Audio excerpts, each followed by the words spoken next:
come that far to be in an organization like this and to have my name mentioned alongside somebody like that is pretty cool, pretty significant, especially all things considered. So I'm very blessed to be here. Ray is that somebody. Yeah. He was incredible. We were talking. You've gone back and watched some of his.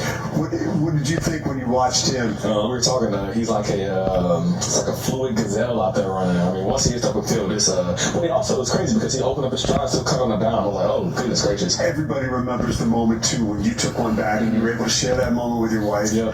Your mom goes to every away game. She pulled me aside like a month ago, 5 weeks ago. She said, you know, Khalifa's only 70 yards. Continue to see year after year, expecting another very, very strong year as we look ahead to 2026. In terms of what's going to be driving it, I think it's a number of factors. When you take a look at ETFs in general, obviously, one of the big, or a couple of the big attractive or enticing factors is the transparency, the lower fees, the tax incentives that you can sometimes get. So we think that is going to drive a lot of the interest within ETFs.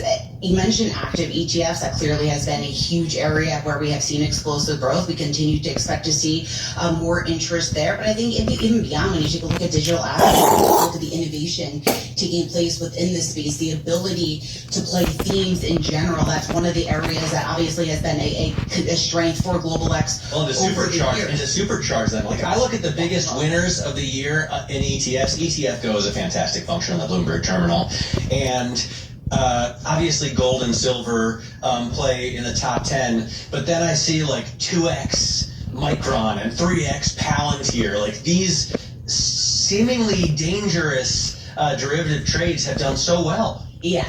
A little risky. So it is important to point that out. Obviously, you get on the right side of the trade, it can be very, very rewarding. And that's been kind of the critics out there who've been talking about the leverage ETFs, whether or not that they are a good idea. Clearly, the one warning that I would say is obviously you can win big, you could also lose big. So you got to know that going into it. In terms of what's going to be the driving force here, I just think overall the path of least resistance continues to be to the upside. When you take a look at what is going to drive some of that trade, obviously lots to talk about AI. We just heard Dan and I was talking about phase 2, phase 3 of the AI